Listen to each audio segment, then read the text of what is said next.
Hey y'all, Milton Davis here. I'm live on Facebook, and I want to talk about something that kind of came to mind because of some recent things that I've been checking out, and actually some things that I've kind of experienced myself on a limited basis, and conversations I've had with friends over the years that have gone through this experience, and just kind of me trying to feel it out when you're thinking about the whole thing.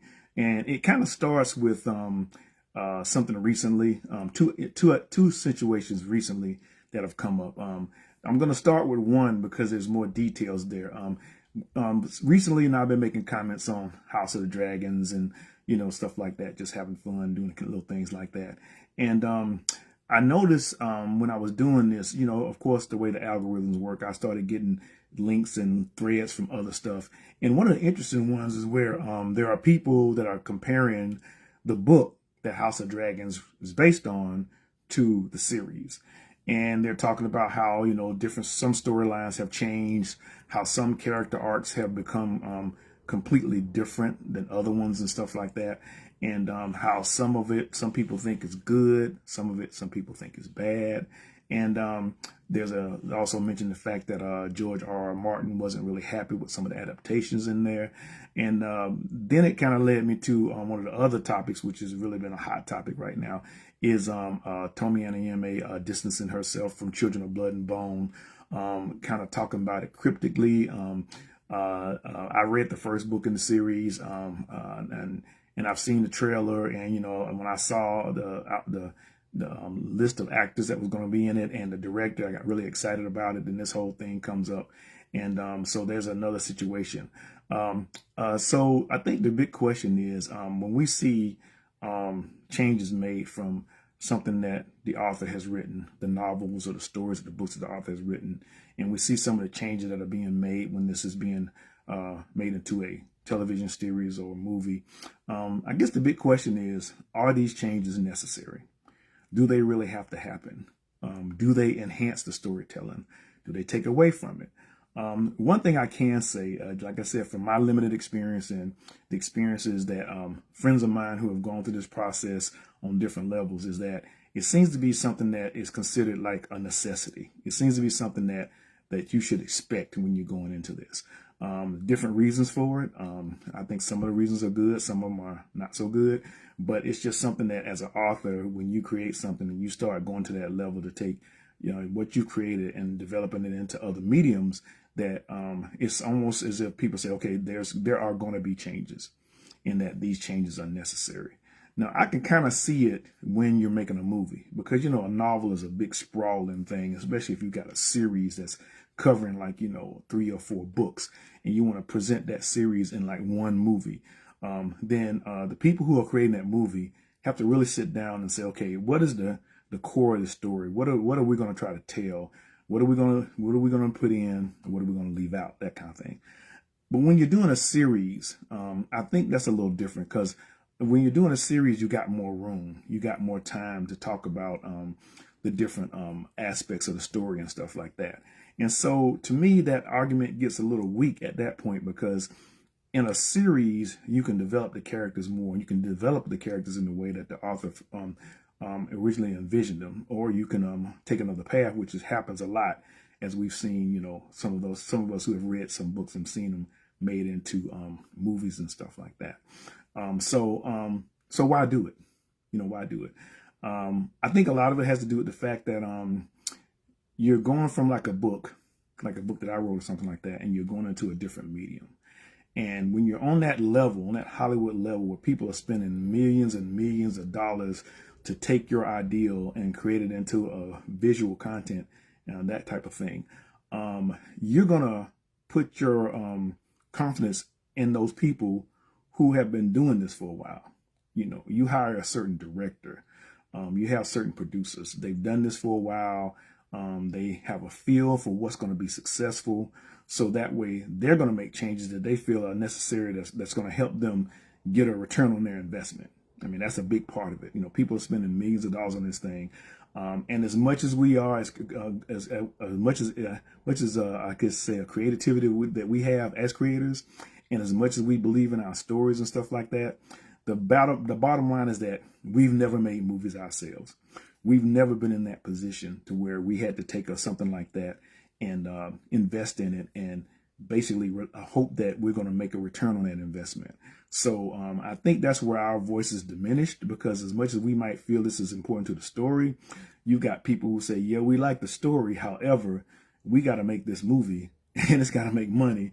And so we're going to make changes, whatever we can make, whatever changes we feel like we need to make in order to ensure that this is going to be successful and that we can get our money back. So people are making business decisions on your creativity, and that's just how it works. That's what you have to deal with. I think some of it has to do with the fact that when you have certain directors, they want to put their stamp on it. Usually when they do stuff like this, when you look at writers of a film, the director and the writer are credited, depending on the kind of contract you write up and stuff. And I think that sometimes directors look at what you have as the base, as the raw material. And they feel like this is something that they're going to take it and they're going to take it to the next level. They're going to add their stamp onto it and see how they visualize it as opposed to how the way you visualize it. Sometimes they will work with the writer. They will sit down with the writer and say, hey, I see this way. I see this that way. And then they kind of come to a compromise on that. Other times they just say, this is the way I'm going to tell the story. And depending on your contract, all you can basically do is just kind of sit back and deal with it and stuff, And that's the reason why sometimes you see in situations where some of the writers are distancing themselves from the project, or some of them are criticizing it because, they have that feeling, they have that right. And then people, who have read the book, are going to have situations and questions about it as well, because they're going to say, well, why did they change this? Or why did they change that? Sometimes there's a reason, sometimes there's not. But I've been looking at some of these descriptions about House of Dragons and in the book, and where some character arcs of some of the character arcs have changed. To me personally, it doesn't really feel like there's a reason why it should have happened. It's just somebody just decided, hey, this character, instead of them having doing that, we're gonna have them do this. To me, that sounds like that's more of a decision of the people who are adapting it, as opposed to something that's actually necessary, because the audience hasn't seen anything. As far as the audience is concerned, I think that whatever they see is going to be fine with them, but we have those internal things going on and stuff like that. I experienced it myself when I was working on one of my projects, an animation project, and when we got to the point, I was told that that the persons were going to hire a writer, and because the writer was going to take what I had and they were going to do it, make it different. And I was told that was necessary. That's just how it is. There's going to be changes. And I'm questioning that. I'm like, well, why does there need to be any changes? Me as a creator, I think the story's fine, so why do we have to make this change? And as I looked and saw some of the changes, I'm like, this is kind of like just somebody else taking this basic character and story and deciding they want to make some embellishments for their own reasons. Because in this situation, I wasn't dealing with people who had been successfully making movies and films and stuff like that. So I did not feel like their changes were coming from that perspective, that was coming from the fact that I know what's going to work. Because from what I could see, especially in hindsight, they had no more experience than I did in this particular area. So it's just a matter of a personal opinion thing. Fortunately, that did not go any further along from that, because I think it probably would have stalled anyway, because I would have had an issue about that, doing that transition and stuff, So, that's just something. So it seems like that's just something that's part of the process. Now, I know there's some of y'all out there that are looking at this video, watching this video, and have been more deeply involved in this process than I have. I have friends of mine who are actually at the precipice of seeing their things being developed in Hollywood, and they've got much more details about this whole process. But it's just for me, being a person that does research in my work and have been around this a little bit and seeing what people are going through. This is some of the conclusions that I've come to, trying to decide, if and when I get that opportunity, how I would pursue it.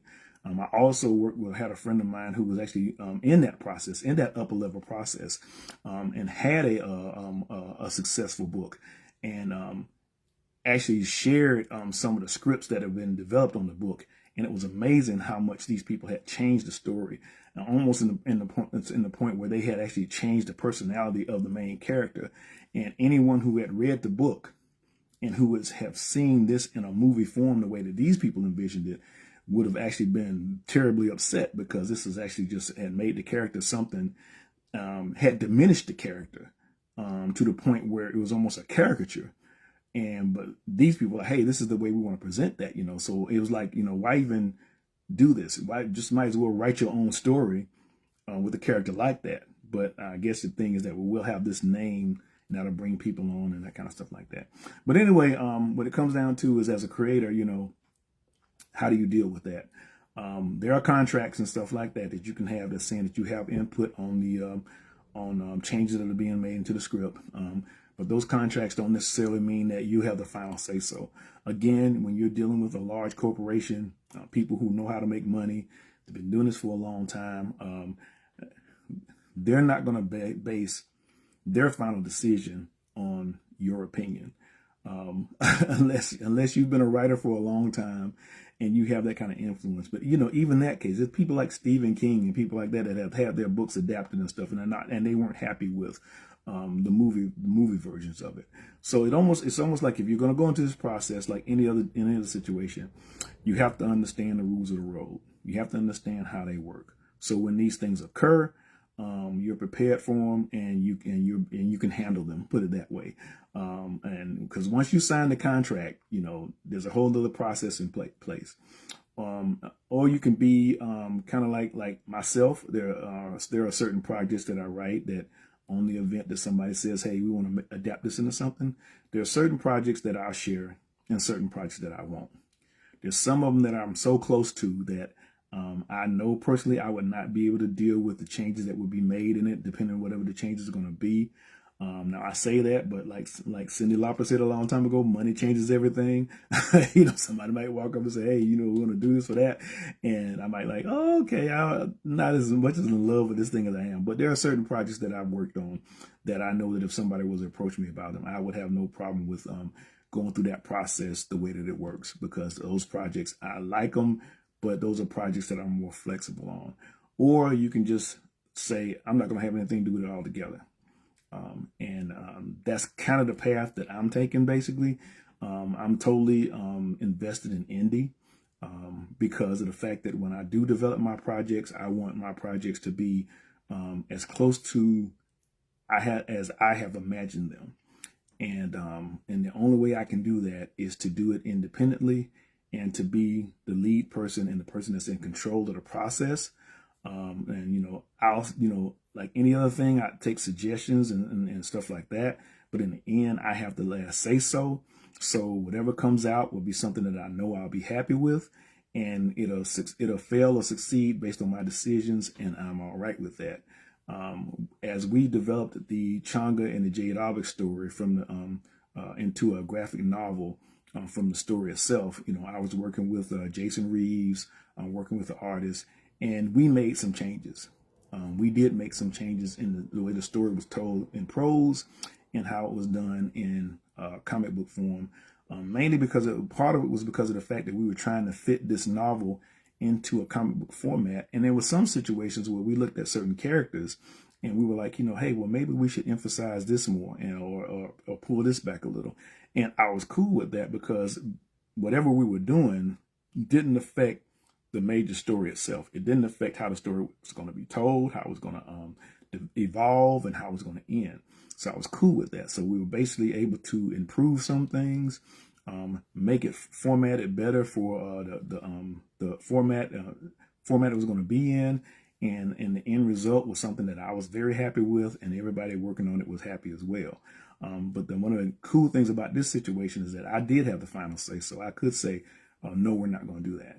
And the people I was working with were fine with that, because we were all following the same creative vision, and that will continue as we adapt even more Changa Safari stories into comic books and graphic novels. And as we move into the independent film realm, which we're going to be doing in 2027, it'll be the same thing. We'll take a look at these stories, and we will look at them as we change them from prose to script and to actual filming them. And there will be input from people that we're working with that are professionals and that have a lot of experience in the industry and stuff like that. But the final say so will be mine. and whether we do something this way or do something that way.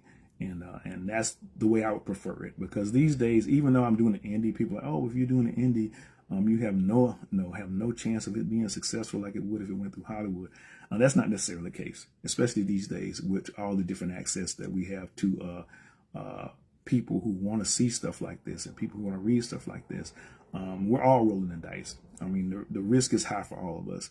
The chances that any of this stuff will ever get to a point that it will be developed at a certain level is low. I mean, the chances that when it is developed, it's going to be successful is low always. So that's something that we're dealing with all together. So, in my opinion, if I'm going to take a high risk and if the chances are going to be low, I might as well do what I can to do it myself.